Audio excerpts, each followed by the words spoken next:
Okay, I'm going to continue with question 5. What do your lesson plans include, and how do you prepare your lesson? Okay, my lesson plan is broken down into different different sections or different parts. First, it begins with a contextual framework where we look into examples of a situation, the lesson we want to treat, how is it affecting us. We look at the situation, how it affects our lives or our environment. And then the next part of the lesson plan has to do with the competence, the first, and which is broken down into the category of actions. What actions are we going to take as a result of the situation we have? What actions are we going to take in order to solve that situation? So the category of actions, we break down the category of actions. Then the next part of that competence is the action proper. What are the different actions that we are going to take in order to solve the problem we are facing in our environment? Then the next part of the lesson plan has to do with resources. It has to do with resources, and under resources, the first part is essential knowledge. What is essential knowledge that we are going to gain from this lesson we are treating? That is what we look at under the essential knowledge. Then, still under competence, after looking at the essential knowledge, which is what we are going to gain from the study of that lesson, the next thing is the aptitude that we look at, or the abilities. What are the different abilities that we are going to build into the students? And in all as they study that lesson. And still under resources, we look at life skills. What are the different life skills that this lesson is going to develop into the students? And finally, we look at application. How do we apply what we have been able to study from this lesson? And the last part will be evaluation. We evaluate to know how much the students have been able to gather from the study of this lesson. That is how we evaluate the lesson, or we conclude the lesson by looking at evaluation to know how far the students have been able to understand this lesson before we give them assignment, or what we call homework, something they have to carry back home. Now, how do I prepare my lesson? I have to take into consideration the lesson that is being, I have to go and teach what materials will I be needing in the course of the lesson. I have to bring in the material, the didactic materials that I'll be needing in the course of the lesson. I have to bring them, put them together, and prepare them before ahead of time of the lesson. I also have to envisage what questions will I be expecting from the students in the course of the lesson. I have to imagine the questions, put myself in the position of the students, and imagine some of the questions they will ask and try to get the answers to the questions ahead of time. Also, I have to see what challenges can the students face in the course of this lesson, and uh, bring out those challenges they can face in the course of the lesson, and bring out possible ways in order to overcome this challenge to see that the lesson goes on smoothly. So that is basically what I do in order while preparing for my lesson. Question number 6: what do you consider to be your strength, and how will you use them in your teaching? One of the strengths that I have is that I'm very patient with students. I'm a patient person, and also I listen. I listen to the students and their challenges, and I think this is very important in the teaching learning process, because when you're patient with students, especially we have different categories of students, so when you're patient with them, you're able to follow them up through their difficulties and through their challenges in learning, and as a result of that, you can help them overcome and better understand the subject matter. Also, being patient with them, or listening rather, I listen to their difficulties, not just listen, but being able to propose solution to their difficulties and help them through their challenges. I think these are my two most important strengths: being able to be patient with students and to listen to the students, and this helps me to propose solutions and help them follow them up through their difficulties as well as their learning is concerned. Question number 7: describe your teaching style and how you accommodate the different learning styles of students in your class. One of my most important teaching style is interaction, where I allow students, understanding that students are of different categories. We have fast learners and slow learners. So I use this teaching style of interaction, where I get to group fast learners, when I identify the fast learners and the slow learners in my class, I get to group them together in the course of a lesson. I put them, the fast learners and the slow learners in the class, I put them in different groups of maximum four for effective communication, or three. Then I give them a question from the lesson that we're about to study and allow them to discuss together in a group. That way, the fast learners are going to share their their their own knowledge about the lesson with the slow learners, so they can easily interact and discuss together. And with that, the slow learners can easily learn and feel free to get and grab ideas from the fast learners. Then after that, I get to bring all the students again together and general as a class, where we get to discuss the questions that were asked in the different groups, allow them to express their minds and express their opinions about what they know as far as the lesson is concerned. Then I go further to correct them or explain more, where they give limited explanation to the question. So that way, it's easy to accommodate all the different students, knowing that they have different learning styles and different levels of understanding. It's able to accommodate everybody, so we don't focus only on the fast learners and ignore the slow learners, or focus on the slow learners and ignore the fast learners. Everybody becomes part of the lesson. Okay, question number 8. Describe your expectations for student behavior. Knowing that we're dealing with students, we have students of different behaviors. Some might be recalcitrant, some might be talking in the course of the lesson. They might not be paying attention, some might be playing, and some might be maybe focusing on their gadgets, on their phones. So these are different expectations we get from the behavior of students. Some, the more you try to get them sit and concentrate in class, they don't want to, they are not interested in studying. So we have these different behaviors that we can get from students. And in any of the behavior, we just have to develop a strategy to be able to accommodate the students and see that they be part of our lessons in class. Describe, question 9, describe the management strategies and techniques you use to maintain an effective classroom environment. Classroom management is one of the most important things in the teaching learning process, because if a classroom is not properly managed, the lesson will not go through.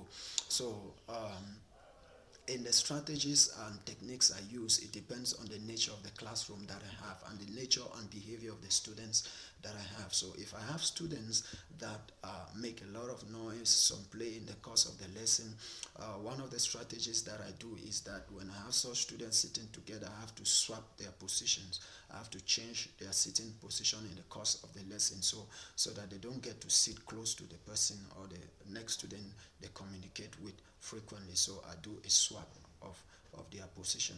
In other cases, if I don't swap their position, I need to remove them from their sitting position and bring them to a position close to the teacher, to where I am, so that they being close to me, they are going to concentrate and focus more in the classroom.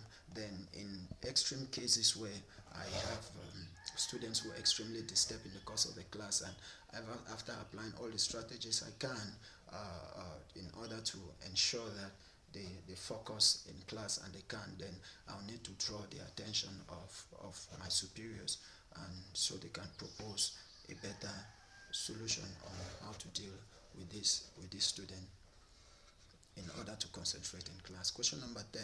What methods do you use to grade your students and track their progress? Okay, I use a sequential method.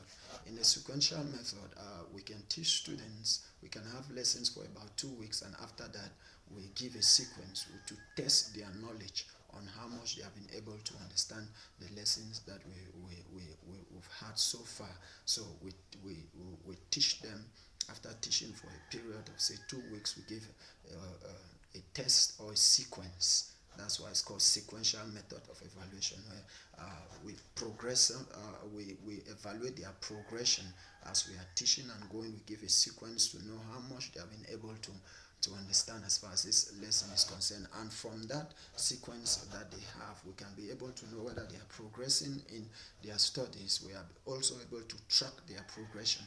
If they are improving, are they improving, or are they decreasing, or are they just maintaining their educational standards. So that way we can be able to track their progress as far as their studies is concerned. So we evaluate them sequentially for a short period of time. Or another method is after each lesson is completed, we give a little assignment or short evaluation questions to know whether they are able to understand this.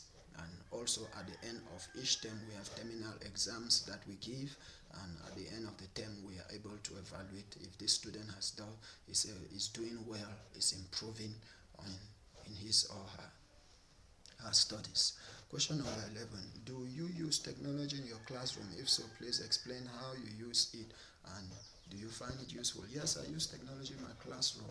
Sometimes I get videos from YouTube. Since I teach biology, if I need to talk on some aspects that are practical, there are videos on YouTube that I get to download those videos, and just playing those videos, it explains the concept of the lesson the students are able to see. And we know that in the teaching learning process, what students see and hear and touch and participate in, it increases the ability to understand. So when I use technology, I use my laptop, sometimes I use my tablet in the classroom to get to show them videos, to explain to them the different processes that occur in the biological lesson that we are treating. That way it helps them understand properly how they do that. So it is quite useful. It is quite useful because in most times when after the students watch this video, there is nothing else for me to bother explaining. I just get to ask them questions from the video they watched and listened to, and they begin answering. So it is a very useful tool in the teaching learning process. I find it really useful. Okay, question number 12. Describe any innovative projects you have been involved in developing.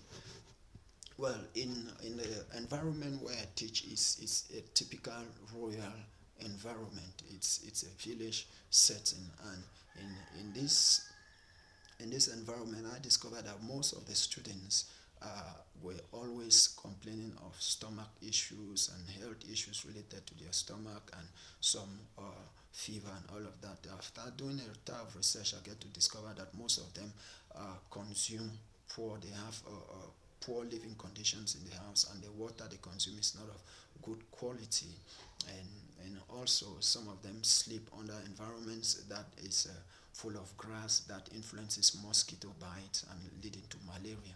So one of the projects that I got involved in as an innovation for in the development in the area that involved developing, it had to do with personal hygiene, improving on their personal hygiene, not just their personal hygiene, but it has to do with the water they consume, the food they eat, the places where they sleep. They get to clean the environment and make sure the environment is cleared. And as a result of that, it had to reduce the rate of malaria prevalence in the school, as well as the several complications we had from students complaining of their stomach and and and all of that. Then also being able to apply, or another most important was taking the lessons out of the classroom, so that when students, what they learn in class, how are they able to apply it.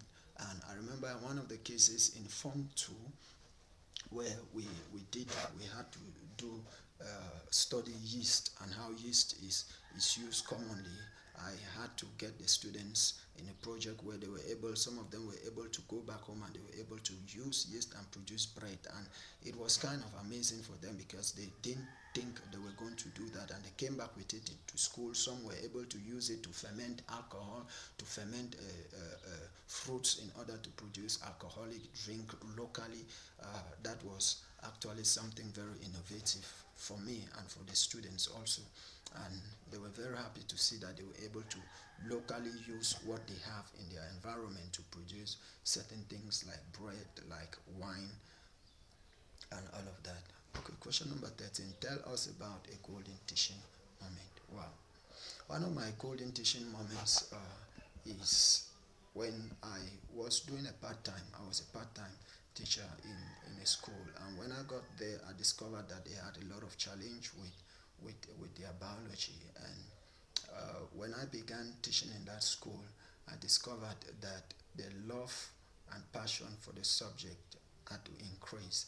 And when students become too recalcitrant and making us, based on our setting here, we have the right to send the student out of the classroom. So I discovered that sending the students out of the classroom was more than even any other punishment that could be given to them. They had to cry, they had to beg, because they discovered that they are going to miss a lot in the course of this teaching. So just staying out of the classroom, they were going to miss a lot.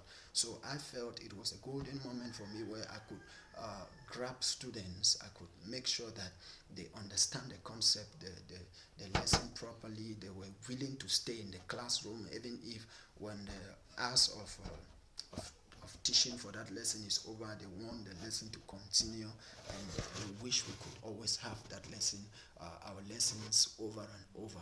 It was a golden moment for me, because I thought, wow, it's really a time when I'm able to put in my best and see that students properly understand. And to crown this golden moment, the result that I got that year was outstanding. The students performed excellently, and that was actually the peak of my career so far, as for the few years that I began teaching, where I had students with excellent grades, A's, B's, and C's in the GCSE exam.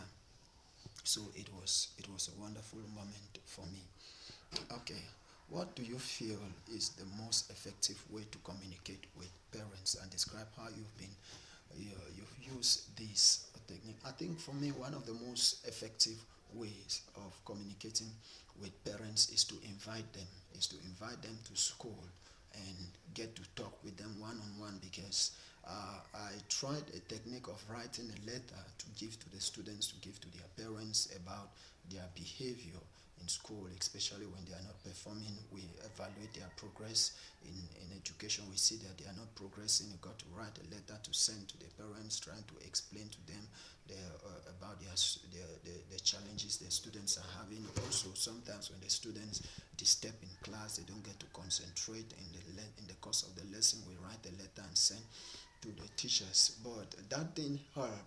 It actually didn't help. So I got them to develop a technique of communication, where I had to invite the parents directly to school, let them come to school, and we have to sit down and ask how they interact with their children in the house, and what do they see as a distracting factor, or causes the students to behave the way they are behaving. I've got to find out about the relationship between the parents and the students, and most times the relationship between the parents and the students in the house affect the way the students behave even in school. So it is important to invite the parents.